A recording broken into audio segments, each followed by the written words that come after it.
So welcome to my channel. My name is Muskan. तो आज हम सीए फाइनल SCMP जिसका पेपर नंबर 5 है, उसका जो चैप्टर नंबर 1 है स्ट्रेटेजिक कॉस्ट मैनेजमेंट, उसको हम पढ़ेंगे।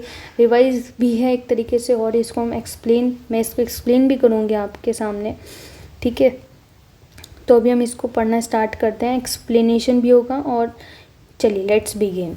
तो सबसे पहले इस पूरे चैप्टर में एक शुरुआत आती है कि ये चैप्टर क्यों आया, कि कमियां कहाँ थी। ट्रेडिशनल कॉस्ट मैनेजमेंट था पहले। ट्रेडिशनल कॉस्ट मैनेजमेंट सिर्फ कॉस्ट कंट्रोल पे फोकस करता था और या फिर कॉस्ट रिडक्शन पे।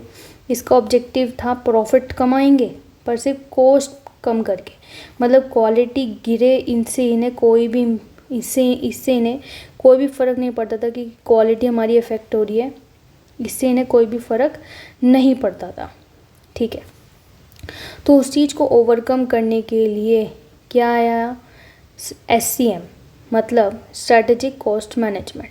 आपको पता होना चाहिए कि क्या चीज़ गलत थी तो उसके लिए सही चीज़ आई, ठीक है। तो स्ट्रैटेजिक कॉस्ट मैनेजमेंट कहता है कि हम अपनी स्ट्रैटेजिक पोजीशन तो इम्प्रूव करेंगे कंपनी की, कॉस्ट कम भी करेंगे, पर कॉस्ट कम करने के साथ साथ हम कॉम्पिटिटिव एडवांटेज भी अचीव करेंगे।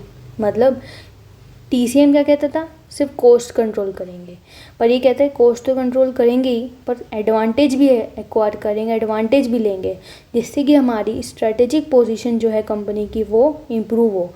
पर वो कैसे होगा, वो होगा कि कॉस्ट मैनेजमेंट टेक्निक अप्लाई करके, कॉस्ट मैनेजमेंट टेक्निक अप्लाई करके ये दोनों काम हो सकते हैं। क्या क्या, पहला काम स्ट्रेटेजिक पोजीशन इम्प्रूव करनी है और कॉस्ट कम करनी है, ठीक है। और कॉम्पिटिटिव एडवांटेज भी एक्वायर करना है।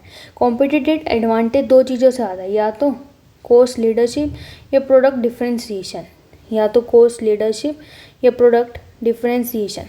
कॉस्ट लीडरशिप मतलब कॉस्ट हमारी इतनी कम कि कोई और इतनी कम कोई और बना ना पाए। प्रोडक्ट डिफरेंशिएशन मतलब हमारे प्रोडक्ट में कुछ ना कुछ ऐसा यूनिक है जो दूसरों के प्रोडक्ट में नहीं है, ठीक है। उसके बाद अब डिफरेंस देख लेते हैं TCM और SCM में। TCM और SCM में एक बार डिफरेंस देख लेते हैं। तो आपको ये देखना है कि TCM और SCM, TCM मतलब ट्रेडिशनल कॉस्ट मैनेजमेंट, ये शॉर्ट टर्म कॉन्सेप्ट है।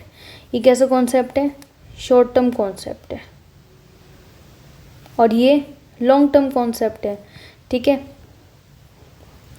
TCM हमेशा सिर्फ इंटरनली फोकस करता था, जो SCM है हमारा ये इंटरनली भी और एक्सटर्नली दोनों फोकस करता है, ठीक है। मतलब इंटरनल एनवायरनमेंट को भी देखता है और एक्सटर्नल एनवायरनमेंट को भी देखता है। जो कॉस्ट ड्राइवर कॉन्सेप्ट है, मतलब कॉस्ट जो आई है वो किसके कारण आई है। TCM का सिर्फ एक ही था कि कितनी वॉल्यूम बनी, कितने यूनिट्स बने, बस उसके हिसाब से आई है कॉस्ट, मतलब कि जितने यूनिट्स बन रहे हैं उस हिसाब से बांट दो कॉस्ट को। पर जो SCM है वो ऐसे नहीं कहता है, ये देखो कि उस प्रोडक्ट को बनाने में क्या क्या एक्टिविटी लगी, मतलब इलेक्ट्रिसिटी खर्च हुई, लेबर खर्च हुआ, मशीनें लगी, तो इन सब ये सारी चीज़ें यूज़ हुई ना।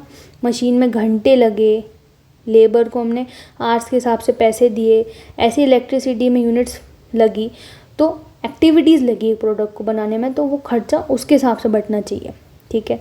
कॉस्ट रिडक्शन TCM का प्राइमरी मोटिव रहता था, और ये इसका प्राइमरी मोटिव कॉस्ट रिडक्शन है, पर वैल्यू भी इम्प्रूव करनी, मतलब स्ट्रैटेजिक पोजीशन भी इम्प्रूव करनी है, जो कि हमने ऊपर भी पढ़ी यहाँ पे, ठीक है। अप्रोच क्या रहता है, अप्रोच रहता है कि बस रिस्क नहीं लेना है। ये कहते हैं मैं तो रिस्क लूँगा, मैं तो रिस्क लूँगा, और ये बात फैक्ट है कि जितना ज़्यादा रिस्क उतना ज़्यादा प्रॉफिट, ओके। तो ये बात आपको क्लियर है, यस। तो अब तक हमने क्या क्या पढ़ा, हमने सिर्फ ट्रेडिशनल कॉस्ट मैनेजमेंट के बारे में पढ़ा, हमने ट्रेडिशनल कॉस्ट मैनेजमेंट के बारे में पढ़ा, SCM के बारे में पढ़ा और इनका डिफरेंस देख लिया, वेरी नाइस। अब हम आगे चलते हैं, कंपोनेंट देखते हैं। कंपोनेंट्स मतलब कि SCM लगाने के लिए हमें कुछ करना भी तो पड़ेगा, तो हम वो देखते हैं, ओके। तो वो क्या करना पड़ेगा, स्ट्रेटेजिक पोजीशनिंग एनालिसिस, पहला पॉइंट। दूसरा कोस्ट ड्राइवर एनालिसिस करना पड़ेगा, तीसरा वैल्यू चेन एनालिसिस, ये वेरी इंपॉर्टेंट है, वेरी इंपॉर्टेंट। ठीक है, तो सबसे पहले स्ट्रैटेजिक पोजीशनिंग एनालिसिस करेंगे हम। उसमें क्या आता है कि हमें देखना है कि हमारी प्रेजेंट पोजीशन कैसी है एंड डिज़ायर्ड फ्यूचर पोजीशन हमें क्या चाहिए, और वो उस पोजीशन को पाने के लिए हमें क्या करना होगा, मतलब what is the plan to achieve that position, to achieve that position. Okay,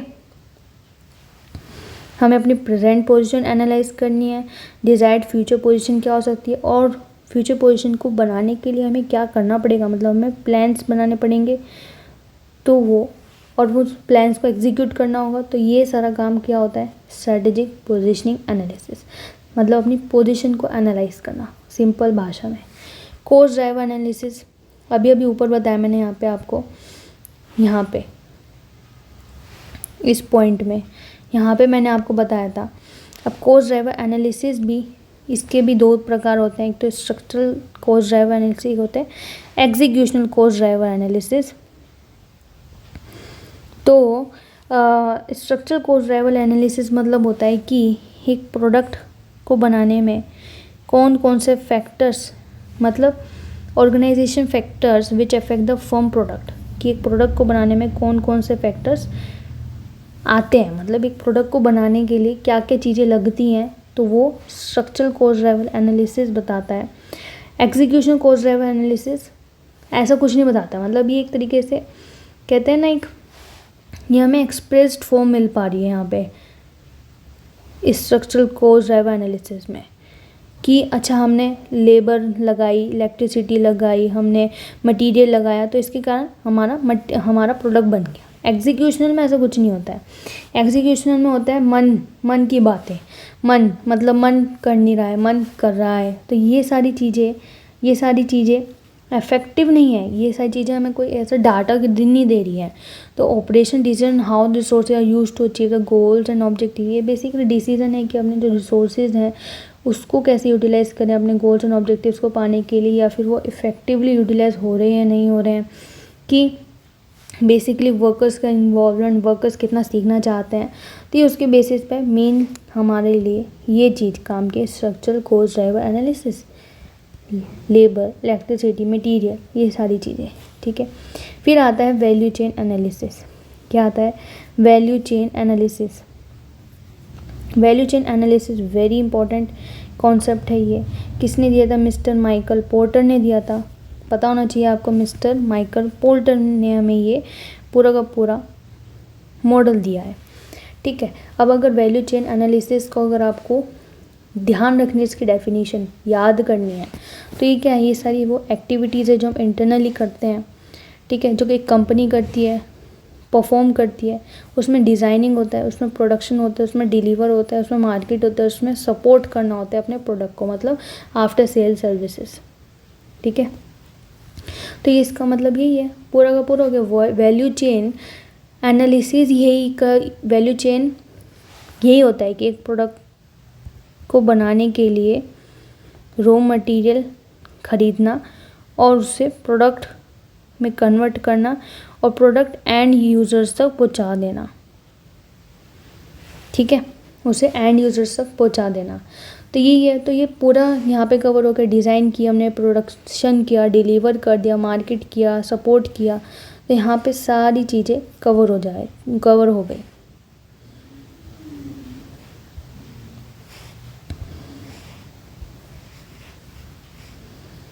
फिर आगे एक बार और पढ़ते हैं। इंटरनल काम है, ये इंटरनल प्रोसेस है या एक्टिविटी है जो कंपनी परफॉर्म करती है।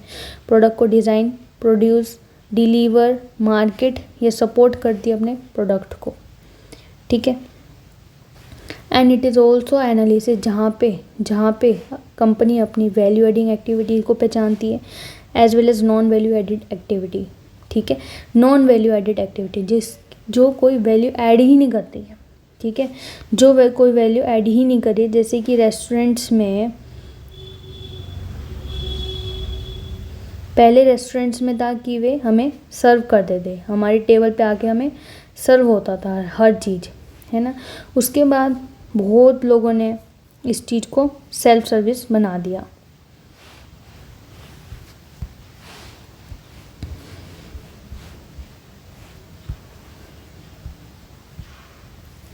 इस चीज़ को क्या बना दिया, सेल्फ सर्विस। मतलब काफ़ी रेस्टोरेंट्स में आज भी जैसे सर्व होता था वैसे हो रहा है, और बहुत से रेस्टोरेंट में सेल्फ सर्विस है। तो इनको लगता होगा कि ये वैल्यू एडिंग एक्टिविटी है, कि इससे हमारे कस्टमर्स खुश होते हैं कि अगर हम उन्हें खुद खाना पहुंचाते हैं। और जो सेल्फ सर्विस का कॉन्सेप्ट लगाते हैं उन्हें लगता होगा कि ये जो सर्व करना है ये एक नॉन वैल्यू एडिंग एक्टिविटी है, तो उन्होंने इसको अपने पास से हटा दिया। तो ये सबके ऊपर डिपेंड है कि किसके लिए क्या चीज़ वैल्यू एडिंग एक्टिविटी, क्या चीज़ नॉन वैल्यू एडिंग एक्टिविटी है। तो ये एक तरीके से जो इस चीज़ में जीत जाता है उसका बिजनेस चल पड़ता है। तो ये हम ये नहीं कह सकते कि एक जने के लिए कोई चीज़ वैल्यू एडिंग है तो दूसरे के लिए वो भी वैल्यू एडिंग है। नो, ऐसा नहीं है। क्या पता उसके लिए वो नॉन वैल्यू एडिंग एक्टिविटी हो। तो ये भी डाइफर करता है person to person, business to business and think to think. ठीक है, मैंने आपको इसको थोड़ा समझाने की कोशिश की। प्राइमरी एक्टिविटी क्या होता है भैया? Primary activity directly involve in transferring input to output and उसको फिर सर्विस करना बाद में, हमें पता है। सेकेंडरी जो सपोर्ट करते हैं प्राइमरी एक्टिविटी को हर लेवल पे, एट ऑल लेवल, मतलब ऑल लेवल। प्राइमरी एक्टिविटी के 5 लेवल होते हैं, तो ये सेकेंडरी एक्टिविटी हर लेवल पे प्राइमरी एक्टिविटीज़ को हेल्प करती है। ठीक है, ओके। फिर बात करते हैं कि अब प्राइमरी एक्टिविटी में आता क्या है। यहाँ पे मैंने जो शॉर्ट फॉर्म लिखे हैं जिससे कि थोड़ा सा कॉम्पैक्ट हो सके, चीज़ें ज़्यादा ऐसी भरी भरी ना लिखें, तो मैंने थोड़ा शॉर्ट फॉर्म यूज़ किया। जब से हम पढ़ते रहते हैं तो हमें पता चल जाता था कि अच्छा ये प्राइमरी एक्टिविटी लिखा है। ठीक है, ओके। तो प्राइमरी एक्टिविटी में आता है inbound logistic, operation, outbound, marketing, service. तो इनबाउंड में क्या आता है? आरएसडी यहाँ पे इनबाउंड लॉजिस्टिक में आरएसडी है, आउटबाउंड में सीएसडी है।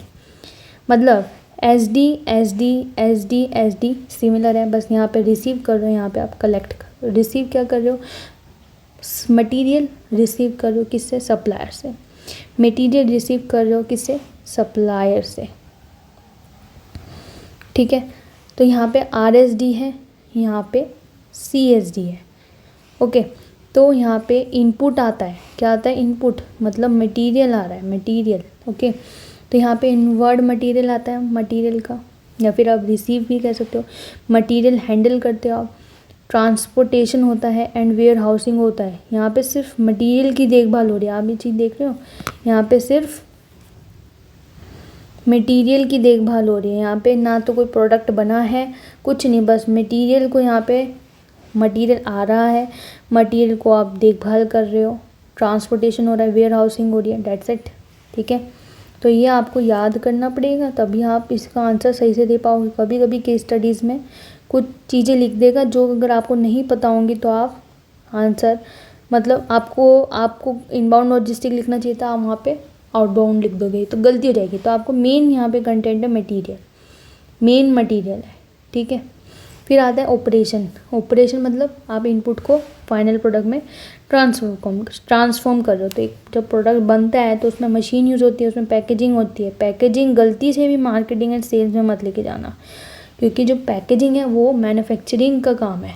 ठीक है, ऑपरेशन का काम है टेस्टिंग भी और मेंटेन, मतलब मशीनों की maintenance. Okay, then outbound logistic में ऊपर था आरएसडी, यहाँ पे है सीएसडी। तो यहाँ पे कलेक्ट कर रहे हो, स्टोर कर रहे हो, डिस्ट्रीब्यूट। स्टोर डिस्ट्रीब्यूट सिमिलर था ऊपर भी। यहाँ पे कलेक्ट मतलब आपने जो सामान बन गया, प्रोडक्ट जो बन गया उसको कलेक्ट किया, दैट इज़ फाइनल प्रोडक्ट। यहाँ पे मटेरियल था मेन, यहाँ पे मटेरियल था मेन।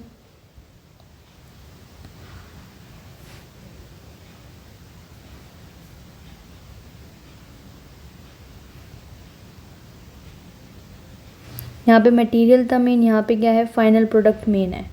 ठीक है, चीज़ें ध्यान रखो। ओके, फिर क्या बात करी है इन्होंने? फिर उन्होंने बात की कि यहाँ पे वेयर हाउसिंग भी आता है, order, processing and delivery of final product. ठीक है, तो यहाँ पे फाइनल प्रोडक्ट की आप वेयर हाउसिंग करें, ऊपर आप मटेरियल की करे थे, यहाँ पे फाइनल प्रोडक्ट की ऑर्डर प्रोसेस होता है, डिलीवरी हो जाती है फाइनल प्रोडक्ट की। यहाँ पे आप डिलीवरी को मार्केटिंग एंड सेल में मत लेके आना। फाइनल प्रोडक्ट का जितना भी काम है वो सारा का सारा आउटबाउंड लॉजिस्टिक में हो रहा है। ओके, फिर मार्केटिंग एंड सेल्स में होता है, ध्यान रखो मार्केटिंग एंड सेल में सिर्फ आप लोगों को अवेयर कर रहे हो, ओनली अवेयर कर रहे हो आप किस चीज़ के बारे में, प्रोडक्ट के बारे में, ठीक है। इसमें advertising, promotion, pricing policy, distribution channel, ये सारी चीज़ें आती हैं। ऐसी कोई भी चीज़ नहीं आई जो आप कंफ्यूज हो सको। एडवर्टीजमेंट आ गए, promotion, pricing policies and distribution channel, very important, very very important. Distribution channel कि डिस्ट्रीब्यूशन चैनल कौन सा डिसाइड है, मतलब रिटेल को आप बेचोगे डायरेक्ट, होलसेल या फिर ऑनलाइन बेचोगे, तो ये आपको डिसाइड करने कहाँ पे आता है, marketing and sales, very important. फिर आता है सर्विस। सर्विस माने तो आफ्टर सेल सर्विस, इंस्टॉलेशन करना, एसी खरीदा, एसी का काम करते हो, कस्टमर ने खरीद लिया एसी, तो कस्टमर के घर पे इंस्टॉल करके आओगे, कुछ ख़राबी आ जाए तो रिपेयर करोगे, वारंटी वगैरह दोगे कि आपने वारंटी दी मान लो 1 साल की, तो उसमें कुछ ख़राबी आई तो वो देखोगे।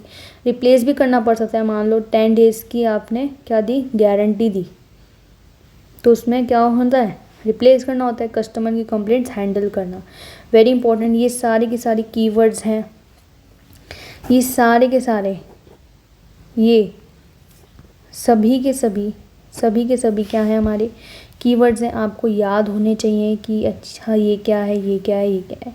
तो एक बार हम दोबारा से एक बार इसको,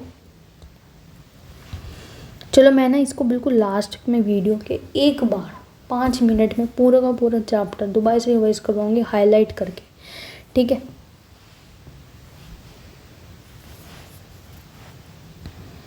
फिर आता है secondary and support activities. Secondary में प्रोक्योरमेंट आता है, technological development, human resource management और इंफ्रास्ट्रक्चर। ये क्या काम करते हैं भाई, प्रोक्योरमेंट मतलब कि प्रोक्योर चीज़ें खरीदना, परचेज़ करना, जैसे कि कोई भी एसेट, मतलब मैंने ऊपर ही बताया था आपको कि ये हर लेवल पे पीए की हेल्प करते हैं, ये हर लेवल पे पीए की हेल्प करते हैं। तो हर लेवल पे मतलब प्रोक्योरमेंट मतलब चीज़ें खरीदना। अब मटेरियल भी हो सकता है, कोई एसेट भी हो सकता है, कोई व्हीकल भी हो सकती है, कोई पैम्पलेट्स वगैरह हो सकते हैं, या फिर कोई आप अपना इक्विपमेंट बाय कर सकते हो फॉर रिपेयरिंग। तो आप इससे क्या समझते हो, ये मटेरियल है मतलब इनबाउंड में कवर हो गया, ये एसिड है तो ऑपरेशंस में कवर हो गया, व्हीकल है तो आउटबाउंड लॉजिस्टिक में कवर हो गया, पैम्पलेट्स हैं तो ये मार्केटिंग एंड सेल्स में कवर हो गया। और ये जो हमने इक्विपमेंट खरीदा कि अगर हमें जैसे कुछ चीज़ें हमें इंस्टॉल करनी पड़ती है, नट बोल्ट होते हैं, तो ये क्या होती है हमारे आफ्टर सेल सर्विसेज। तो ये हो गया ना, हर चीज़ एक्वायर की मैंने खरीदी, प्रोक्योर की हर लेवल के लिए। तो यहाँ पे वही परचेज़ किया मैंने, इनपुट एसेट इक्विपमेंट, तो यहाँ पे वेंडर सेलेक्ट करना, ऑर्डर प्लेस करना, ये इसके 2 एग्जाम्पल हैं कि किससे माल खरीदूँ, ऑर्डर प्लेस करना, ये सब प्रोक्योरमेंट में आ जाता है। फिर आता है टेक्नोलॉजिकल डेवलपमेंट। ये तो वही है कि सॉफ्टवेयर हार्डवेयर की नॉलेज होना, जैसे कि ERP, इन्वेंट्री मैनेजमेंट सिस्टम। फिर आता है ह्यूमन रिसोर्स मैनेजमेंट। भाई लोग हैं तो उन्हें रिक्रूट करेंगे, उन्हें सेलेक्ट करेंगे, ट्रेनिंग देनी पड़ती है उन्हें, रिवॉर्ड्स, प्रमोशन, ये सारी चीज़ें कवर हो जाती हैं यहाँ पे। तो recruitment, selection, training, promotion, rewards याद रखो आप। तो RSTPR ये चीज़ याद रखनी पड़ेगी आपको। इंफ्रास्ट्रक्चर होता है क्या भला भैया, लीगल अफेयर्स, अकाउंटिंग, फाइनेंस, ये सारी चीज़ें क्या हो जाएंगी हमारी support activities. Okay, then move ahead. कुछ चीज़ें और देख लेते हैं, जैसे एक रिटेल सेक्टर है। मान लो ये सारी चीज़ें जो हमने ऊपर पढ़ी वो हमने किसके लिए पढ़ी, वो हमने पढ़ी हैं भैया मैन्युफैक्चरिंग के लिए।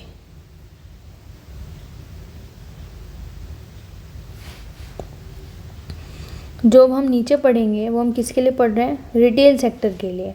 तो रिटेल सेक्टर में जो पीए आता है, प्राइमरी एक्टिविटी, वो किसी से सामान खरीद रहा है ना, मैन्युफैक्चरिंग से, मैन्युफैक्चरर से सामान खरीद रहा है, बना बनाया सामान, that is delivery of product from supplier to retail store, yes. और जो उसका ऑपरेशन है वो क्या होगा, अपने स्टोर को रन करना, दैट्स इट। जैसे कि हमारे जियो मार्ट, ठीक है।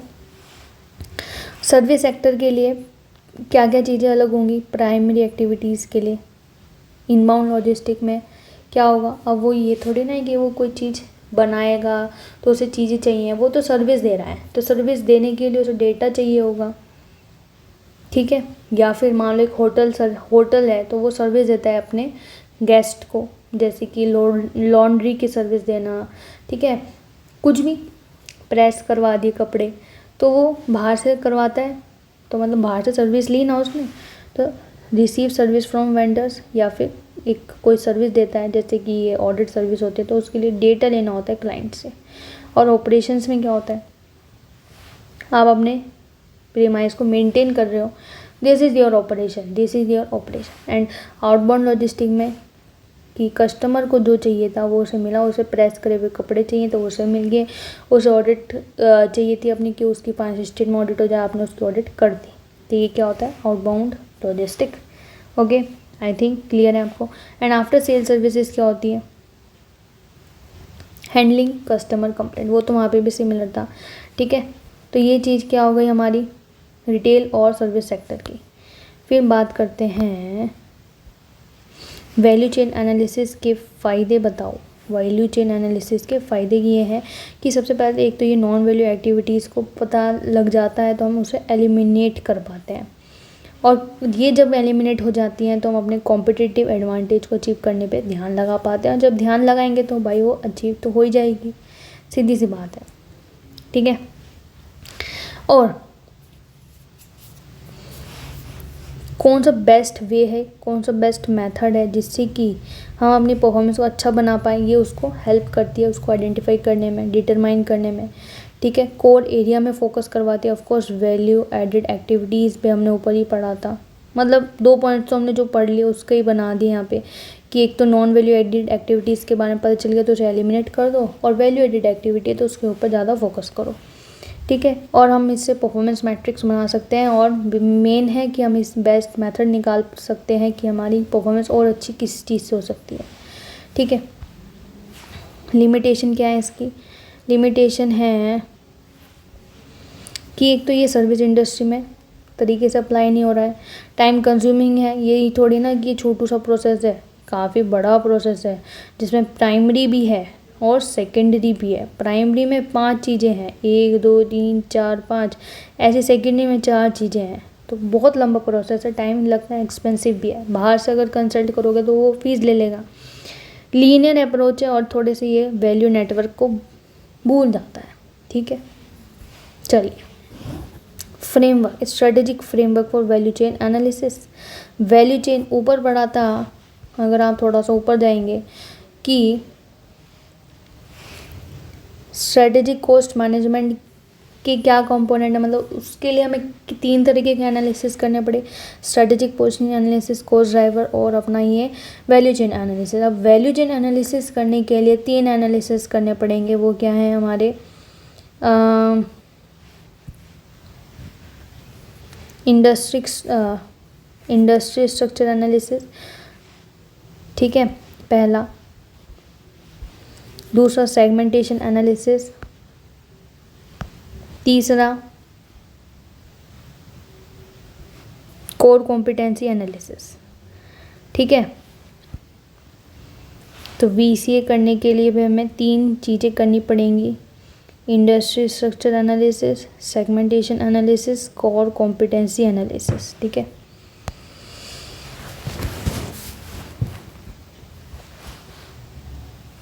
तो इंडस्ट्री स्ट्रक्चर एनालिसिस में आते हैं मिस्टर पोर्टर के 5 फोर्सेस मॉडल, जो हमने बचपन में कभी ना कभी तो पढ़े होंगे, ये देखने के लिए कि इंडस्ट्री प्रॉफिटेबल है या नहीं है, इंडस्ट्री प्रॉफिटेबल है या नहीं है, ठीक है। किस इंडस्ट्री में पैसा लगाएंगे, पैसा बनेगा या नहीं, या फिर लॉस ही हो जाएगा, ठीक है। जैसे हम शेयर मार्केट में क्या करते हैं कि ये कंपनी प्रॉफिट में है या नहीं है, तभी तो पैसा लगाते हैं, तभी तो उसकी कंपनी के शेयर्स खरीदते हैं, ऐसे थोड़ी ना खरीद लेते हैं, तो पूरा एनालिसिस होता है कि इस कंपनी में पैसा लगाना चाहिए कि कंपनी प्रॉफिट कमाती है नहीं, ठीक है, कि अगर हमारा पैसा डूब तो नहीं जाएगा, डूब तो नहीं जाएगा। आई होप आपको क्लियर है। बात करते हैं आगे। तो इंडस्ट्री प्रॉफिटेबल है या नहीं वो देखना होता है, इस इंडस्ट्री में एंटर करना है नहीं, या फिर अगर आप जिस इंडस्ट्री में बैठे हो उसकी ही प्रॉफिट कैपेबिलिटी को नापना, ये भी एक क्या है, industry structure analysis. Competitive environment of existing business industry, ठीक है। तो हमें इंडस्ट्री देखनी है कि वो प्रॉफिटेबल है या नहीं है, और उस इंडस्ट्री में या तो हमें एंटर करना चाहिए या नहीं चाहिए, या फिर अगर हम एग्जिस्टिंग है उस इंडस्ट्री में हमने काम खोल के बैठा है कि वो कितना कॉम्पिटिटिव है या उसमें हम कितना प्रॉफिट कमा सकते हैं, वो देखने के लिए हम इंडस्ट्री स्ट्रक्चर एनालिसिस करते हैं। अब देखते हैं कि कौन से ऐसे फैक्टर्स हैं जो प्रॉफिटेबिलिटी इन्फ्लुएंस करते हैं, या 5 फोर्सेस मॉडल, मतलब इन्हें 5 फोर्सेस मॉडल भी कहते हैं। और कौन से ऐसे फैक्टर्स हैं जो प्रॉफिटेबिलिटी इन्फ्लुएंस करते हैं। सबसे पहले होता है बार्गेनिंग पावर ऑफ बायर, मतलब बायर कितने हैं कि वो प्राइस को नीचे ला सकते हैं। इट मीन्स अगर आप कोई चीज़ 100 रुपये की बेच रहे हो सॉरी अगर आप कोई चीज़ 100 रुपये की बेच रहे हो, बायर्स बहुत सारे हैं, तो ये लोग 80 रुपये भी ला सकते हैं।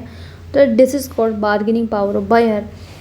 प्राइस को नीचे लेके आना, ये कब होता है, हाई कब होता है, जब वॉल्यूम ज़्यादा खरीद रहे हैं वे, या फिर उनके पास ऑप्शन बहुत अवेलेबल है मार्केट में, या फिर स्मॉल नंबर ऑफ बायर्स है। मतलब मैम आप कह रहे हो कि या तो वे बहुत ह्यूज क्वांटिटी में हमसे ख़रीद रहे हैं, उनके पास एक ही प्रोडक्ट के 100 ऑप्शन अवेलेबल है। इट मीन्स मान लीजिए एक बिस्किट है, तो अब तो बिस्किट तरह तरह के आते हैं। सनफीस्ट अच्छा नहीं बनाएगी तो पार्ले जी पे चले जाएंगे, पार्ले जी नहीं तो सनफीस्ट, मतलब बहुत तरीके के बिस्किट्स हैं। और या फिर अगर स्मॉल नंबर ऑफ बायर, मतलब कंपनियां तो बहुत हैं, अब कंपनियां प्रॉफिट कैसे कमाएंगी, बायर्स को सामान बेच के, बायर्स बहुत थोड़े से हैं। तो इसमें क्या होता है कि बायर्स कहेंगे बेटा देख हम हैं कम तुम हो ज़्यादा, तो हमें तो प्राइस कम चाहिए, सीधी सी बात है। तो उस केस में बार्गेनिंग पावर जो होती है ना बायर की, वो हाई रहती है। और जहाँ पे हाई बार्गेनिंग पावर वहाँ पे क्या होता है, लो प्रॉफिट, क्योंकि आप कम रेट पे सामान बेचोगे ना, और आपका कॉस्ट तो वही लग रही है, तो आपका प्रॉफिट कम हो जाएगा, सीधी सी बात है। चलो बहुत अच्छी बात है। उसके बाद आते हैं बार्गेनिंग पावर ऑफ सप्लाई, मतलब यहाँ पे सप्लायर अपने आप को तानाशाह समझते हैं, मतलब सप्लायर्स डिक्टेट कर सकते हैं price for input. Of course supplier किसके लिए होते हैं, इनपुट के लिए। तो इनपुट के प्राइस को ज़्यादा कर सकते हैं, क्योंकि कब होगा ऐसा, या तो फ्यू सप्लायर्स है मार्केट में, सप्लायर जो है वो बहुत कम है, या फिर जो इनपुट है, जो आपके प्रोडक्ट के लिए इनपुट है, उसकी शॉर्ट सप्लाई चल रही है। आपको जो इनपुट चाहिए वो काफ़ी वैल्यूएबल है, मतलब बहुत इंपॉर्टेंट चीज़ है, वो ऐसी नहीं मिलती, ठीक है। जैसे चंदन है, चंदन कितनी इंपॉर्टेंट चीज़ होती है, तो ऐसे थोड़ी ना मिल जाती है, हर बहुत चीज़ों की वैल्यू होती है। जैसे डायमंड है, तो ये सारी चीज़ें बहुत इंपॉर्टेंस है इसकी। या फिर आपकी इनपुट की कोई भी सब्स्टिट्यूट अवेलेबल नहीं है, नो सब्स्टिट्यूट ऑफ इनपुट, मतलब जो इनपुट इसके पास है सप्लायर के पास वो इसी के पास है, ऐसा इनपुट किसी और के पास है ही नहीं, तो नो सब्स्टिट्यूट बहुत इंपॉर्टेंट है। शॉर्ट सप्लाई है या फिर फ्यू सप्लायर हैं उस इनपुट को बेचने वाले, तो उस केस में क्या होता है कि अगर मान लो 5 सप्लायर हैं तो अपनी चलाएंगे वे, और क्या खरीदने वाले बहुत हैं, भाई तू ना खरीद तो हम किसी और को बेच देंगे, सीधी सी बात है। तो बार्गेनिंग पावर ऑफ सप्लायर भी, अगर यहाँ पे भी ये चीज़ हमारी क्या हो जाती है, एप्लीकेबल। ओके,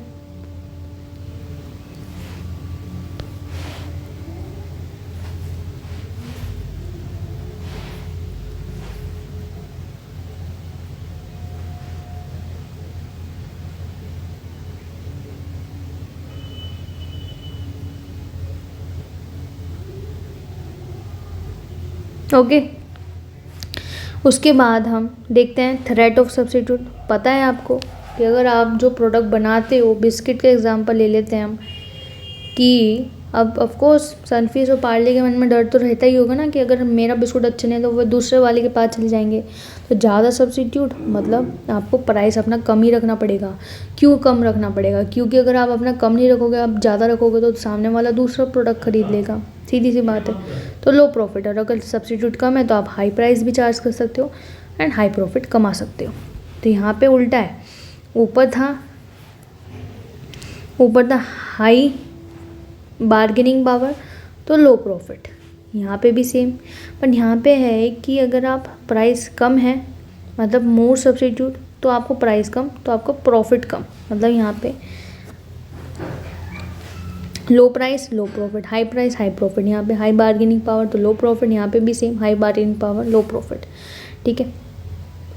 यहाँ पे बेसिकली इन्वर्सली प्रोपोर्शनल है, यहाँ पे डायरेक्टली प्रोपोर्शनल बातें कर रहा है ये, ठीक है। और न्यू एंट्रेंट्स का थ्रेट हमेशा लगा रहता है, ठीक है।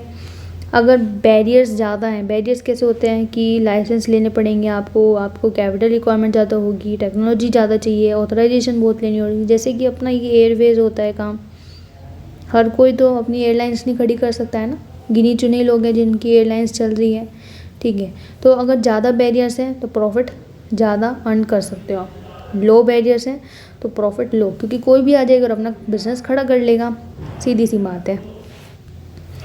Now competition among existing market participant high कब होता है?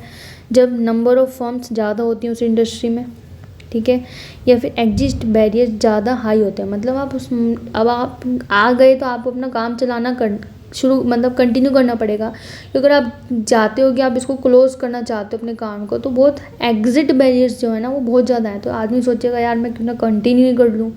तो उसी के लिए यहाँ पे लिखा है कि अगर ये चीज़ें हैं मतलब एग्जिट बैरियर्स बहुत ज़्यादा हैं या नंबर ऑफ फर्म्स बहुत ज़्यादा हैं, तो उस केस में क्या होता है, कंपटीशन ज़्यादा होता है। और जब कंपटीशन ज़्यादा होता है तो प्रॉफिट कम होता है। क्यों? ज़्यादा कंपटीशन तो सब अपना प्राइस एक कॉम्पिटिटिव प्राइसेस होते हैं उनके, और उस केस में प्रॉफिट कम ही होता है। आई होप आपको क्लियर हो रहा है कि मैं जो कहना आपसे चाहती हूँ। तो ऑफकोर्स 5 फोर्सेस यहाँ पे हमने देख लिए यहाँ पे, ठीक है। सबसे पहले हमने बार्गेनिंग पावर ऑफ बायर देखा, फिर हमने बार्गेनिंग पावर ऑफ सप्लायर देखा, फिर हमने थ्रेट ऑफ सब्स्टिट्यूट देखा, फिर हमने थ्रेट ऑफ न्यू एंट्रेंस देखा, फिर हमने competition among existing market participant देखा। उसके बाद हम चलते हैं सेगमेंटेशन एनालिसिस। सेगमेंट क्या होता है? Segment, what is segment? Segment होता है कि एक पूरे कंपनी का एक कोई सेगमेंट होता है ना, एक छोटा सा पार्ट, इट मीन्स ये एक बड़ा सा गोला, एक छोटा सा पार्ट क्या हो गया? सेगमेंट हो गया, सेगमेंट, ठीक है। सेगमेंट रिपोर्टिंग भी आपने सीखा होगा, किसमें सीखा होगा आपने? एएस में सीखा होगा, इंडेस में सीखा होगा, ठीक है। तो ये देखना चाहते हैं कि पर्टिकुलर सेगमेंट के एडवांटेजेस या डिसएडवांटेजेस का एनालिसिस करना। अभी हम वैल्यू चेन एनालिसिस कर रहे हैं, उसमें हमने सबसे पहले इंडस्ट्री एनालिसिस किया है, अभी हम कर रहे हैं सेगमेंटेशन एनालिसिस, फिर हम कोर कॉम्पिटेंसी एनालिसिस कर रहे हैं। मैंने आपको एक बार ओवरव्यू दे दिया।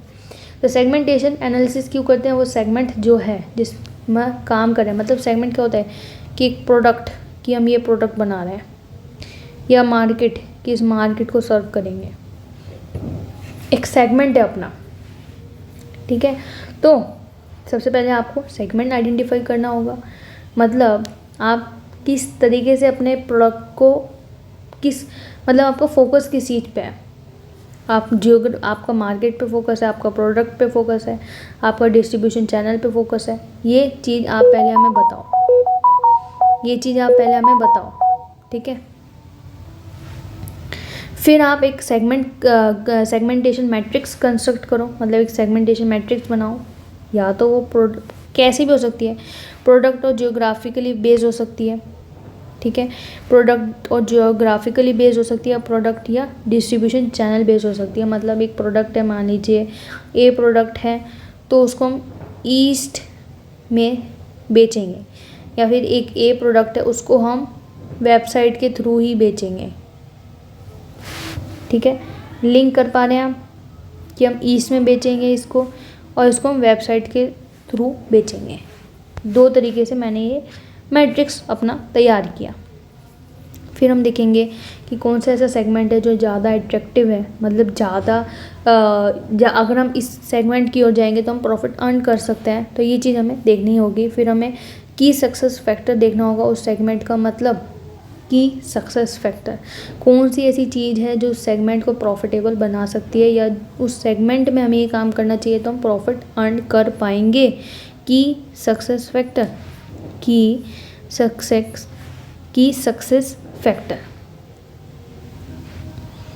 ठीक है, फिर हम देखेंगे कि हमें सेगमेंट अपना बड़ा रखना चाहिए या छोटा, मतलब एक छोटा सेगमेंट पे ध्यान दें या फिर एक थोड़ा बड़ा सेगमेंट भी ले लें। उससे क्या फ़ायदा हो सकता है, अगर छोटा सेगमेंट होगा तो उसमें रिस्क ज़्यादा हो सकता है, पर अगर हम मल्टीपल सेगमेंट्स को चूज़ करेंगे तो अगर एक में भी रिस्क है, मान लेते हैं इसमें रिस्क है, तो इसके रिस्क को हम एलोकेट इन चारों में कर सकते हैं, पर इस केस में सिर्फ इसका रिस्क तो इसमें एलोकेट हो रहा है। तो इसलिए हम ये चीज़ को भी देखना होता है कि अगर हम एक ही सेगमेंट में जा रहे हैं, मतलब एक ही चीज़ को कर रहे हैं, मतलब एक बहुत बड़ी इंडस्ट्री है, उस इंडस्ट्री का छोटा सा पार्ट आप काम करने वाले हो। ठीक है, उस इंडस्ट्री का एक छोटा सा पार्ट वाला काम आप करने वाले हो, मतलब एक बाइक बनाने वाली इंडस्ट्री है तो इस बाइक में आप सिर्फ टायर्स का काम करोगे।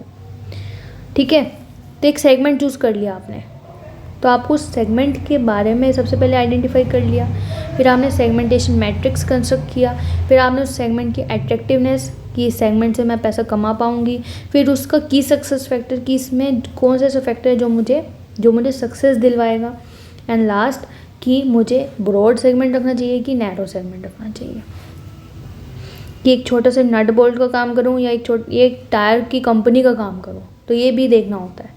तो ये सारी चीज़ें किस में आ जाती हैं, सेगमेंटेशन एनालिसिस। सेगमेंटेशन एनालिसिस किस लिए करते हैं हम, कि हमें उस सेगमेंट की अट्रैक्टिवनेस और डिसएडवांटेज सब पता चल जाए। ठीक है, आई होप आपको क्लियर है।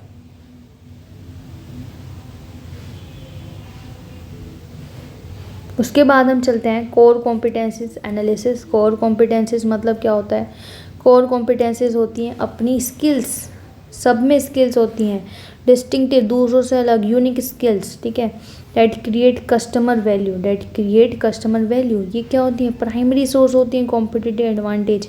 कॉम्पिटिटिव एडवांटेज दो चीज़ों से होता है, या तो प्रोडक्ट डिफरेंशिएशन कर लो या कोस्ट लीडरशिप, ये दो चीज़ों से क्या होता है, कॉम्पिटिटिव एडवांटेज।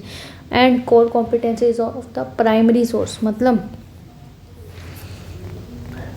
नीचे हम पढ़ेंगे कि कोर कॉम्पिटेटिव एडवांटेज। ठीक है, पर जी कोर कॉम्पिटेंसीज हैं ये दो जगहों से आते हैं, रिसोर्सेज, कैपेबिलिटीज। रिसोर्सेज माने तो एसेट्स, टेंजिबल भी हो सकते हैं, इनटेंजिबल भी हो सकते हैं। कैपेबिलिटीज मतलब ये रिसोर्सेज को प्रोडक्टिव यूज़ में लगाना। केवल रिसोर्स होने से आप ये नहीं कह सकते that you have core competency, no, आपके पास कैपेबिलिटी भी होनी चाहिए कि उस रिसोर्स को आप प्रोडक्टिव यूज़ में लगा पाओ, आप उसको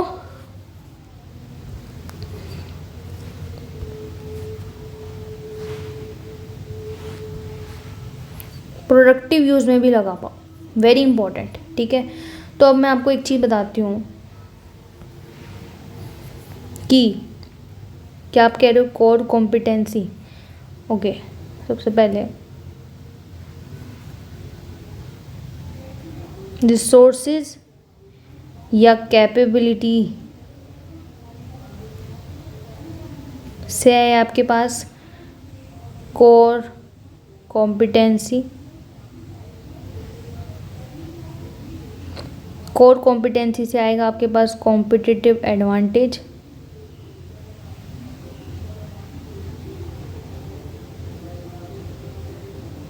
कॉम्पिटिटिव एडवांटेज कैसे आता है, या तो कोस्ट लीडरशिप करके या प्रोडक्ट डिफरेंशिएशन करके। तो एक पूरा का पूरा चार्ट है, ये एक पूरा का पूरा चार्ट है, समझ लो आप इसको। रिसोर्सेज एंड कैपेबिलिटीज से आते कोर कॉम्पिटेंसी। कोर कॉम्पिटेंसी अगर आपके पास है तो आप कॉम्पिटिटिव एडवांटेज ला सकते हो अपने अंदर। कॉम्पिटिटिव एडवांटेज दो ही चीज़ों से आता है, या तो कॉस्ट लीडरशिप करके या प्रोडक्ट डिफरेंशिएशन करके। ठीक है, चले आगे चले। चलिए बढ़िया, फिर हम बात करते हैं प्रोडक्ट डिफरेंशिएशन और डिफरेंशिएशन स्ट्रेटजी के बारे में। ठीक है, customer perceive product and service offered by business as superior to others. मतलब अगर कस्टमर ये कह दे भाई तेरा प्रोडक्ट बहुत बढ़िया है, जैसे हम कहते हैं ना किसी ठेले के पास जाके भाई तेरी चाट खा के मज़ा आ गया, तो ये क्या होता है, ये प्रोडक्ट डिफरेंशिएशन। आपको मतलब आप कस्टमर कह रहा है कि भाई तेरा प्रोडक्ट बहुत अच्छा है, दूसरों के मुकाबले your product is best, your product is superior from others. ठीक है, तो सुपीरियर वर्ड यहाँ पे इम्पॉर्टेंट है। सुपीरियर वर्ड यहाँ पे इम्पॉर्टेंट है, मतलब service offered by business is superior over others. ऐसा कस्टमर कह रहा है, ऐसा खुद बिजनेस नहीं कह रहा है। ऐसे मुंह अपने मुंह से मिट्ठू नहीं बनना है, कस्टमर कहे तो बात है, प्रोडक्ट डिफरेंशिएशन है। ठीक है, चलो बहुत बढ़िया। आप उससे क्या करोगे, आप फिर प्रीमियम प्राइस चार्ज कर सकते हो अपने प्रोडक्ट के लिए। एंड ये कैसे होता है प्रोडक्ट डिफरेंशिएशन, आप कैसे करोगे, आप क्वालिटी अच्छी कर लो। भाई तुम एक ठेले वाला व्यक्ति है, उसमें वो चाट बेचता है, तो वो दूसरों से चाट अच्छी अपनी कैसे कर सकता है, भाई अपनी टिक्की देसी घी में बना ले। सारे तेल में बनाते हैं, मैं देसी घी में बनाऊंगा। आप इनोवेशन कर लो भाई, थोड़ी सजावट करके दे, अनार के दाने डाल दे, है ना, अनाज के दाने डाल दे। या फिर कस्टमर रेस्पॉन्सिव है, मतलब जैसे कस्टमर है भाई तू ज़्यादा वेट ना करवाए, क्योंकि आता है मुंह में पानी, कस्टमर के मुंह में आ रहा है पानी, तुम उसे 10 मिनट वेट करवा रहे हो, सामने वाले को आ जाएगा गुस्सा, आपकी टिक्की विक्की कुछ नहीं खा के जाएगा वो। आपने प्लेट लगा दी, देखा कस्टमर ही गायब हो गया। तो उसका जो वेटिंग टाइम है ना वो रिड्यूस करना चाहिए आपको, और उसको टाइमली डिलीवर करना चाहिए। तो मेन बातें हैं क्वालिटी, भाई देसी घी में सेक ले टिक्की। इनोवेशन, थोड़ी अनार के दाने डाल दे, इनोवेशन कर दे थोड़ा सा, और उसका जो रेस्पॉन्सिव टाइम है वो थोड़ा कम कर दो, तो आप आराम से अपने प्रोडक्ट को डिफ्रेंशिएट कर सकते हो ओवर अदर्स। ठीक है, दूसरा अपने पास आता है लो कॉस्ट स्ट्रेटजी, जिसे हम कॉस्ट लीडरशिप भी कैसे कहते हैं। ये क्या होता है कि अपनी कॉस्ट को अपने कॉम्पिटिटर से कम लेके आना विदाउट अफेक्टिंग क्वालिटी नहीं अफेक्ट होनी चाहिए। देखो आप ये अपनाओ, पर अपनी क्वालिटी मत अफेक्ट करो। क्वालिटी अफेक्ट कर दी तो फिर क्या फ़ायदा कॉस्ट लीडरशिप लगाने का, आपने तो अपनी क्वालिटी गिरा ली ना। ठीक है, तो ये चीज़ आपको, जैसे जियो ने बहुत अच्छा काम किया यहाँ पे, जियो ने क्वालिटी भी दी, 4G नेटवर्क भी दिया जो था ही नहीं, ऊपर से कॉस्ट इतनी कम कर दी, तो उसने तो छक्का मार दिया। ठीक है, ये कह रहा है चौका मारो, ये जियो ने छक्का मार दिया। ठीक है, इंडिगो ने अपनी एयरलाइंस की टिकट्स बहुत कम रखी। नाउ लो प्राइस ऐसा रखो कि लो प्राइस से क्या होगा, आप मार्केट शेयर गेन कर पाओगे, जो हमने सबने प्रैक्टिकली देखा है। ठीक है, वरना रिलायंस था पहले, पर जब से जियो आया है सबके मुंह पे रिलायंस का नाम ज़रूर आ गया है। उससे पहले बहुत लोग जानते थे रिलायंस को, बड़े बड़े इन्वेस्टर्स अधिकतर जानते थे। जो एक आम जनता है जिनको इतना नहीं पता है, बट जब से जियो आया तब से तो सबको पता चल गया है ना, तो उसने मार्केट शेयर को गेन कर लिया है, उसका ये काम था उसने कर लिया। या फिर आप सिमिलर प्राइस भी आगे उसने क्या किया, सिमिलर प्राइस चार्ज करना शुरू कर दिया और प्रॉफिट कमा लिया। तो भाई सीधी सी बात है ना, पहले तो उसने फ्री, उसके बाद भाई 149 का रिचार्ज करवाओ, ये हो गया ना। तो अब उसने अपने प्राइस चार्ज करना शुरू कर दिया, प्रॉफिट अर्न करना शुरू कर दिया। तो this is low cost strategy. Okay, आप प्रैक्टिकल एग्जांपल देख लो, इसको अपने लाइफ में भी अप्लाई करो। एंड ये अचीव कैसे होता है, आप रिसोर्सेज के सब्स्टिट्यूट देखो, सप्लायर के सब्स्टिट्यूट, जो सप्लायर महंगा माल दे रहा है और क्वालिटी भी वही है, बट अगर आपको कहीं और से क्वालिटी वही है और सस्ते माल मिल रहा है तो आप वहाँ से लो ना। रिसोर्सेज और कहाँ से मिल सकते हैं वो देखो, अपने काम को बढ़ाओ, इकोनॉमिक्स, उससे क्या होगा, पर यूनिट कॉस्ट कम आएगी। आप हाई वॉल्यूम में चीज़ें परचेज करो, उससे आप डिस्काउंट मांग सकते हो। आप अपने लर्निंग कर्व से बेनिफिट लो। कुछ लोग होते हैं कि काम करते रहते हैं, आप कुछ सीखते नहीं हैं, तो ऐसा नहीं होना चाहिए जो काम करते जा रहे हो, मतलब 10 साल हो गया आपको वही काम करते, आपका लर्निंग का बेनिफिट भी तो लो। एक होता है ना एक्सपीरियंस, दिस इज़ एक्सपीरियंस। अपने बायोडाटा में, सॉरी बायोडाटा कहते हैं उसमें, जो हम इंटरव्यू के लिए भेजते हैं, क्या कहते हैं यार उसे, जो भी कहते हैं, उसमें हम एक्सपीरियंस लिखते हैं ना कि 5 years of experience, 10 years of experience, this is what learning का बेनिफिट। तो उन्हें दिखता है कि यार इस बंदे को एक्सपीरियंस है, तो ये कहीं ना कहीं हमें बेनिफिट देगा, ये कहीं ना कहीं इस काम को करने के 100 तरीके बताएगा, या फिर मान लो 2 तरीके भी बताएगा, तो उससे कॉस्ट कम आ रही है ना अपनी, काम जल्दी हो जाएगा। या वहाँ पे प्रोडक्शन करो जहाँ पे गवर्नमेंट का सपोर्ट अवेलेबल है। Is it clear? अब रिस्क दोनों में है, जहाँ पे फ़ायदा है रिस्क तो वहाँ पे है ही ना, दोनों में, पीडी में भी और सीएल। मतलब पीडी माने तो प्रोडक्ट डिफरेंशिएशन, सीएल माने तो कॉस्ट लीडरशिप। प्रोडक्ट डिफरेंशिएशन में क्या हो सकता है कि कस्टमर्स जहाँ पे प्राइस सेंसिटिव है वहीं पे ये वर्क करेगा, जहाँ पे नहीं है तो ये वर्क नहीं करेगा। एंड कॉम्पिटिटर आपके डिज़ाइन या आपके आइडिया को कॉपी कर सकते हैं, बिल्कुल कर सकते हैं। कॉस्ट लीडरशिप में क्वालिटी इफेक्ट हो सकती है, कॉम्पिटिटर भी काम कर सकता है। मतलब ये 2 चीज़ें सेम है यहाँ पे, ठीक है। ये 2 चीज़ें मुझे सेम सी लगनी है। मेन तो ये है कि कस्टमर सेंसिटिव पीडी के लिए और क्वालिटी इफेक्ट हो रही है सीएल के लिए। फोकस स्ट्रेटेजी होता है, फोकस मतलब पीडी या सीएल जो भी लगाना है एक पर्टिकुलर सेगमेंट या एक particular product market rather than पूरी की पूरी इंडस्ट्री। मतलब ये अगर ये इतनी बड़ी चीज़ है तो फोकस कहता है कि इतने पे ध्यान दो पहले, फिर हम इस सारे पे लगाएंगे, फिर हम इस सारे पे लगाएंगे, पहले इतने पे ध्यान दो, ठीक है। फिर अब कैसे पता लगाएं कि एक मान लो 2 कंपनीज़ हैं ये और ये सेम इंडस्ट्री में काम कर रही हैं, उनकी इनकम स्टेटमेंट पढ़ के कैसे पता लगाएं कि ये कौन सी स्ट्रेटजी फॉलो कर रही हैं, पीडी या फिर सीएल। तो भाई साहब इसके 2 तरीके मेन हैं। पहला तरीका अपने पे है contribution upon sales, fix cost. दूसरा है fix cost upon sale. Third है प्रॉफिट अपॉन सेल। ये कहते हैं कि जो भी ज़्यादा वो पीडी, जो कम वो सीएल, ठीक है।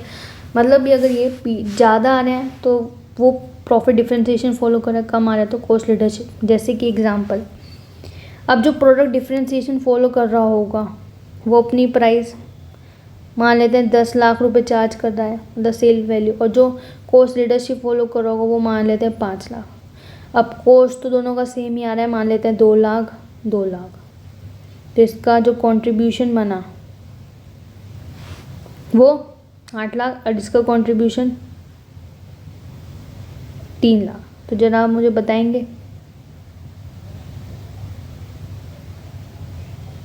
कि इसका रेशियो क्या आएगा, 8/10 और 3/5। ये 0.8 आ गया और ये 0.6 आ गया। I am right? तो ये ज़्यादा आ रहा है, ये कम आ रहा है, तो ऑफकोर्स ये पीडी फॉलो करा है, जो कि हमने मैथमेटिकली प्रूव कर लिया। क्यों? क्योंकि पीडी वाले अपना प्राइस को ज़्यादा चार्ज कर सकते हैं और कॉस्ट वाले कम चार्ज कर सकते हैं, ठीक है। ऐसी फिक्स कॉस्ट बाय सेल और प्रॉफिट बाय सेल। बात करते हैं कॉम्पिटिटिव एडवांटेज को अचीव करने के लिए क्या होता है। भाई मैंने शुरुआत में बताया था, या तो आप कॉस्ट लीडरशिप कर लो, प्रोडक्ट डिफरेंशिएशन कर लो, एक वर्टिकल लिंकेज एनालिसिस, एक और नया चल के आया है टॉपिक, उसे भी देख लेते हैं। तो कॉस्ट एनालिसिस करना है, मतलब यहाँ पे कॉस्ट लीडरशिप की बात हो रही है एक तरीके से। सबसे पहले आप ये देखो कि आपका ऐसा कौन सा प्रोसेस है जो वैल्यू क्रिएट करता है, फिर टोटल कॉस्ट में उस वैल्यू क्रिएटेड प्रोसेस का कितनी कॉस्ट इंकर्ड होती है।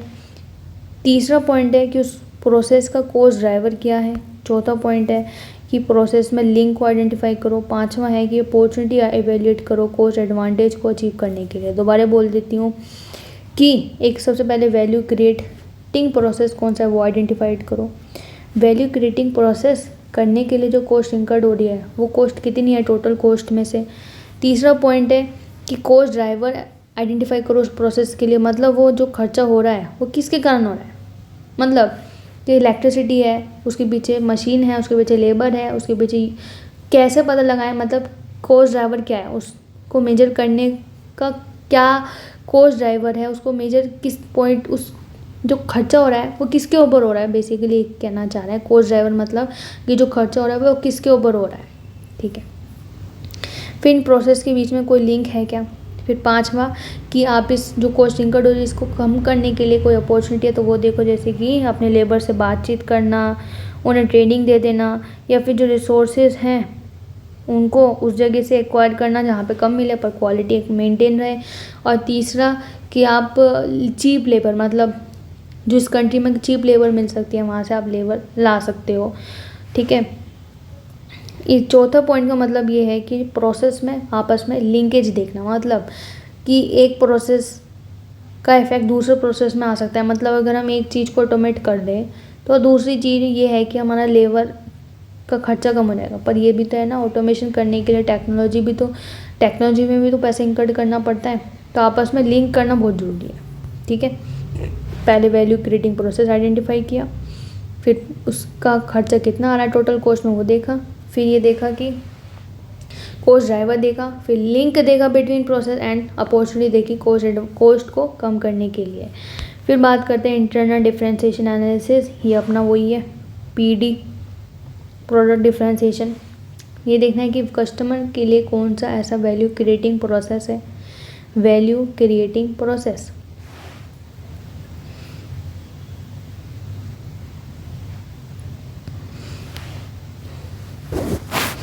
यहाँ पे था फर्म वैल्यू, यहाँ पे फर्म वैल्यू क्रिएटिंग प्रोसेस, यहाँ पे कस्टमर वैल्यू क्रिएटिंग, मतलब यहाँ पे फर्म के पर्सपेक्टिव से सोचना है, यहाँ पे कस्टमर के पर्सपेक्टिव से प्रोडक्ट डिफरेंशिएशन में। ठीक है, क्योंकि वो कस्टमर ही है जो कि प्रोडक्ट की वैल्यू बताता है, that your value is very, मतलब दूसरों से ऊपर है आपकी चीज़। ठीक है, तो यहाँ पे customer value creating process, customer की वैल्यू जो चीज़ बढ़ाती है हमें यहाँ पे उस चीज़ को आइडेंटिफाई करना है। फिर हमें डिफरेंशिएशन स्ट्रैटेजी बहुत सारी दिखेंगी, उसको हमें इवेल्युएट करना है कि हम कस्टमर की वैल्यू को कैसे इन्हेंस कर सकते हैं। तो उन सारी स्ट्रैटेजीज़ में से हमें एक स्ट्रैटेजी एक निकालनी पड़ेगी। तो कौन कौन सी स्ट्रैटेजी हो सकती है कि हम अपने प्रोडक्ट में नए नए फीचर्स जोड़ेंगे, उन्हें बेटर क्वालिटी देंगे कॉम्पिटिटिव प्राइस पे, उन्हें फटाफट चीज़ें देंगे, उन्हें वेट नहीं करवाएंगे। तीसरा होता है कि स्ट्रैटेजीज़ में से एक बेस्ट सुटेबल डिफरेंशिएशन स्ट्रैटेजी को डिटरमाइन करना और उसे इम्प्लीमेंट कर देना। तो पहले हमने customer value creating process identify किया, पहले हमने कस्टमर वैल्यू क्रिएटिंग प्रोसेस को आइडेंटिफाई किया, फिर उसमें डिफरेंशिएशन स्ट्रैटेजी क्या क्या हो सकती है वो इवेल्युएट किया कि हमें किस तरीके से और डिफरेंशिएशन लाना चाहिए अपने प्रोडक्ट में, वो देखा। फिर उसमें से एक बेस्ट को हमने डिटरमाइन करके इम्प्लीमेंट किया। फिर बात करते हैं वर्टिकल लिंकेज एनालिसिस। ये क्या कहता है वर्टिकल लिंकेज एनालिसिस? ये सीधा सा पॉइंट कहता है कि ये अपस्ट्रीम डाउनस्ट्रीम एक्टिविटीज़ को देखता है कि एक मान लो पूरी इंडस्ट्री है, कि एक मान लो पूरी इंडस्ट्री है तो उसका अपस्ट्रीम एनालाइज करना, डाउनस्ट्रीम।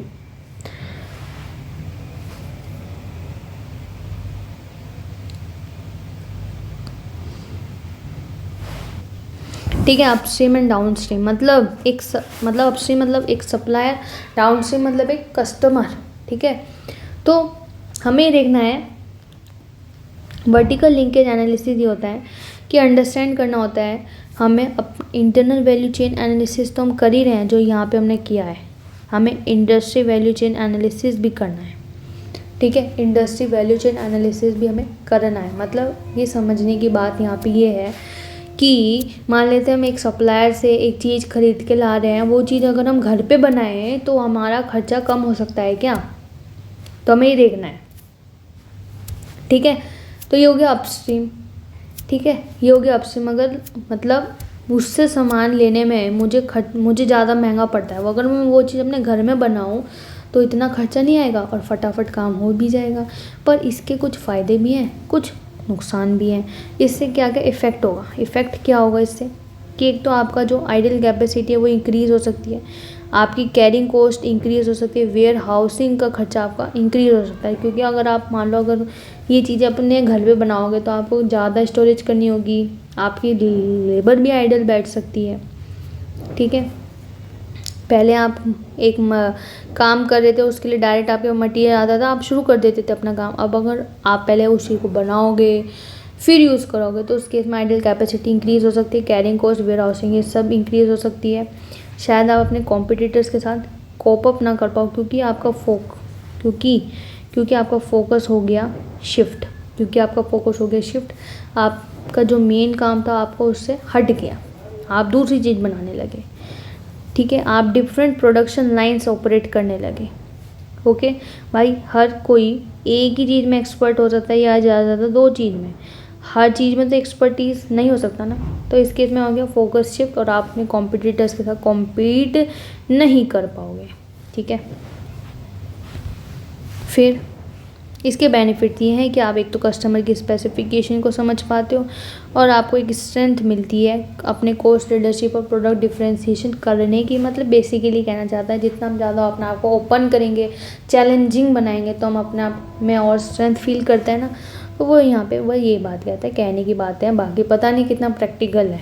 लिमिटेशन यही है कि वही है, एक तो आप मैनेजमेंट का फोकस शिफ्ट हो गया तो कॉम्पीट नहीं कर पाया, operation as well as finances, क्योंकि आपने एक जगह अपना और पैसा लगा दिया, ऑपरेशन की ढंग से काम हो पाएगा नहीं क्योंकि हमारे इसमें एक्सपर्टीज़ तो है नहीं।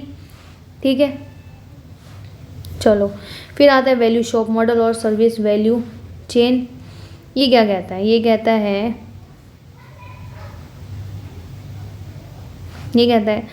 Value shop model service value chain. ये कहता है कि ये सर्विस सेक्टर के लिए बनाई गई है। सबसे पहली बात, कस्टमर की प्रॉब्लम सॉल्व करना यहाँ पे मेन है, ना कि कोई वैल्यू क्रिएट करना। कस्टमर की वैल्यू सॉल्व करेंगे, प्रॉब्लम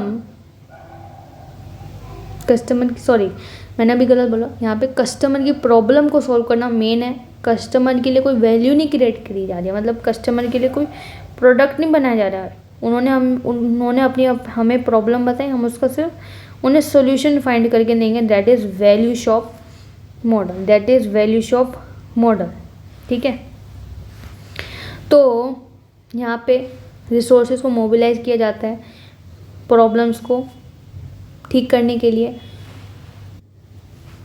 प्राइमरी एक्टिविटीज़ में सबसे पहले प्रॉब्लम क्या है उनकी सुनना, प्रॉब्लम सॉल्व कैसे की जा सकती है वो ऑप्शंस देखना, और उन ऑप्शंस में से सॉल्यूशन चूज़ करना, उसको एग्जीक्यूट करना, और वो प्रॉब्लम आगे ना हो उसके लिए कंट्रोल बिठाना। तो सबसे पहले प्रॉब्लम क्या है वो देखी, प्रॉब्लम कैसे सॉल्व हो सकती है, ऑप्शंस देखे, ऑप्शन में से एक सॉल्यूशन फाइंड आउट किया, उस सॉल्यूशन को एग्जीक्यूट किया और उसके ऊपर लगाए कंट्रोल, जिससे आगे वो प्रॉब्लम आएगी। चलो फिर आता है अपना विजन और mission. Vision, mission, objective. Vision माने तो देखो, एम से क्या होता है कि कंपनी क्या अचीव करना चाहती है, कंपनी क्या अचीव करना चाहती है, वुड लाइक टू अचीव। क्या कंपनी मतलब कंपनी क्या अपने लिए क्या अचीव करना चाहती है। मिशन होता है कि कंपनी क्यों एग्जिस्ट कर रही है, रीज़न क्या है, किस चीज़ पे उसका मेन फोकस है। ठीक है, मतलब उसका फोकस क्या है कि कस्टमर खुश रहे या बस प्रॉफिट अर्न कर लूँ मैं। उसको ये देखना है कि उसका मेन क्या मकसद है, उसको कंपनी उसने जो चलाई है, खड़ी की है, उसका मेन ऑब्जेक्टिव क्या है, एग्जिस्ट क्यों करिए, उसका रीज़न क्या है। एंड ऑब्जेक्टिव ये है कि उसको अपने विजन और मिशन को करने के लिए क्या करना होगा, दैट इज़ ऑब्जेक्टिव। अपने विजन और मिशन को पूरा करने के लिए उसे क्या करना होगा, दैट इज़ ऑब्जेक्टिव। और मैं आपको बताऊँ, माई सेल्फ का इनिशियल क्या है, एम, मतलब अपने लिए सोचना। पर यहाँ पे उल्टा हो रहा है, मिशन में एम आ रहा है ना इनिशियल, यहाँ पे वो अपने लिए नहीं, यहाँ पे वो देख रहे हैं कि कंपनी क्यों एग्जिस्ट कर रही है। अपने लिए वो वी में सोच रहा है, विजन में, कि कंपनी जो खड़ी हुई है उससे क्या प्राप्त करना है, वुड लाइक टू अचीव, उसे क्या चीज़ उससे चाहिए। तो याद रखो, विजन मतलब company would like to achieve, mission मतलब कंपनी क्यों एग्जिस्ट करती है, ऑब्जेक्टिव से क्या करना होगा विजन और मिशन अचीव करने के लिए। तो हमारा चैप्टर तो हो गया। एक बार मैं आपको 5 मिनट में हाईलाइट कर देती हूँ मेन चीज़ें क्या हैं। पहले हमने ट्रेडिशनल कॉस्ट मैनेजमेंट पढ़ा, हमने उसमें पढ़ा कॉस्ट कंट्रोल एंड रिडक्शन। फिर SCM पढ़ा, कॉस्ट मैनेजमेंट टेक्निक अप्लाई होंगी, स्ट्रेटेजिक पोजीशन इंप्रूव होगी और कॉस्ट भी रिड्यूस होंगी। फिर इसमें हमने डिफरेंस पढ़ा, इसमें हमने मेन चीज़ें क्या थी कि एक शॉर्ट टर्म कॉन्सेप्ट है, ये लॉन्ग है, ये इंटरनली फोकस करता है, ये दोनों जगह फोकस करता है। ठीक है, ये रिस्क एडवर्स है और ये रिस्क टेकिंग भी है। फिर हम आगे गए,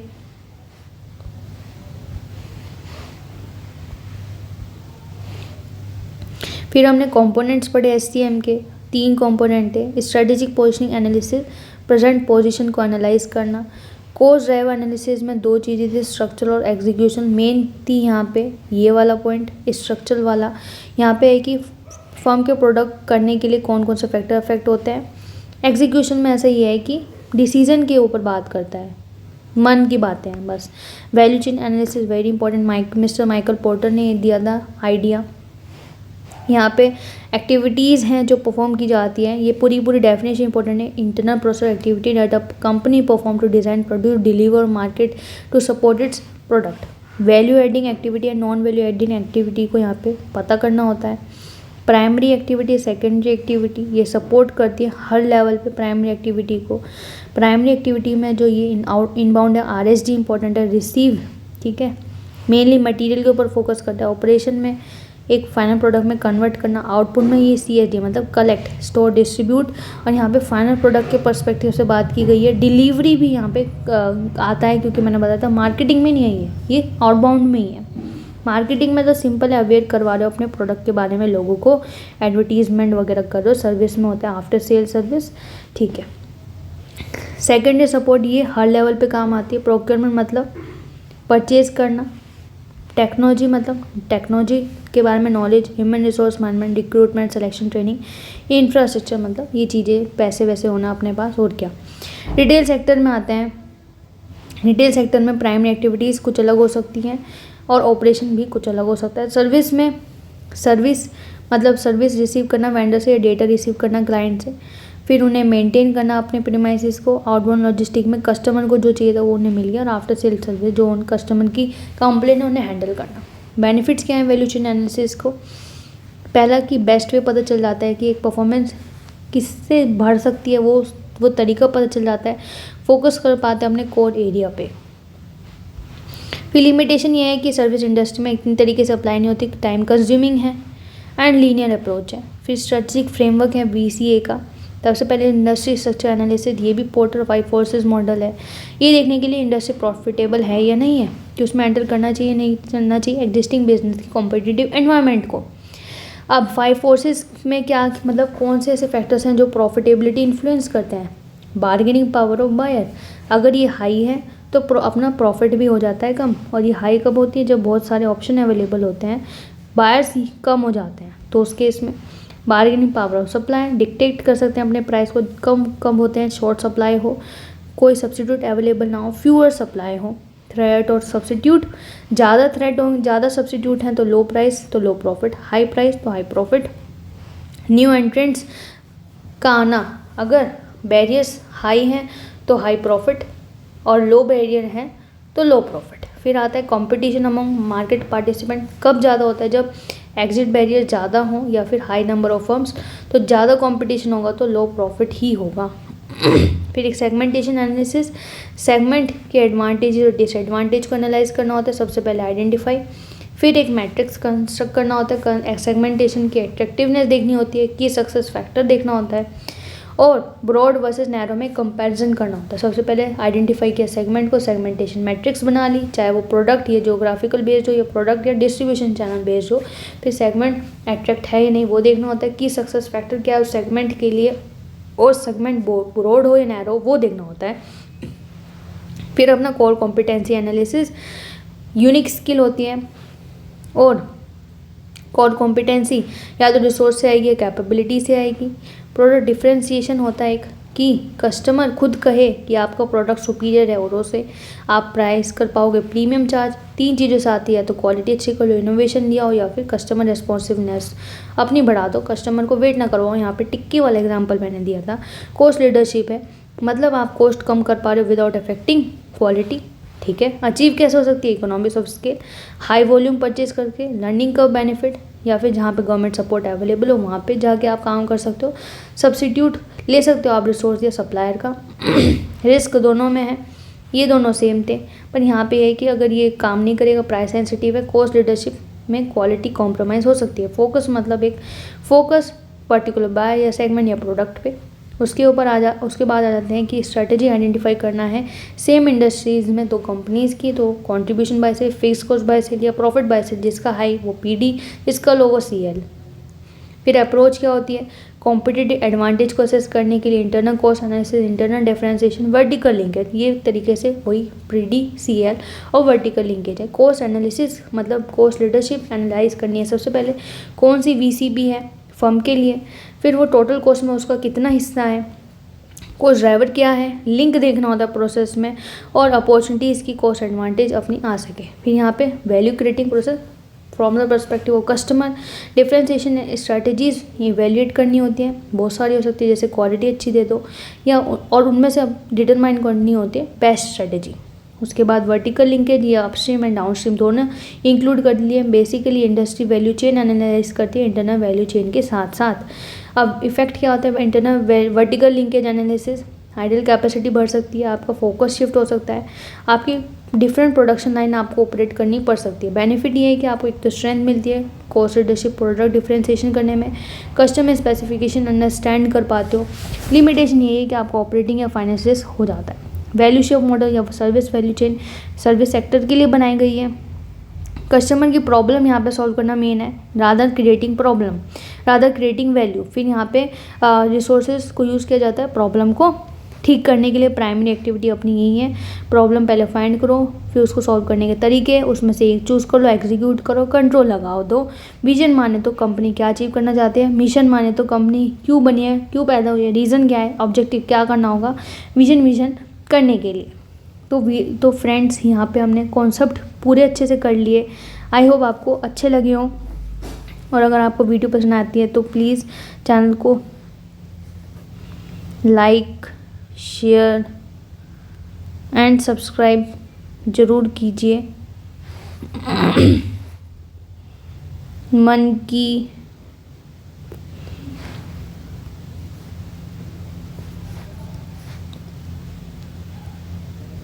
मुस्कान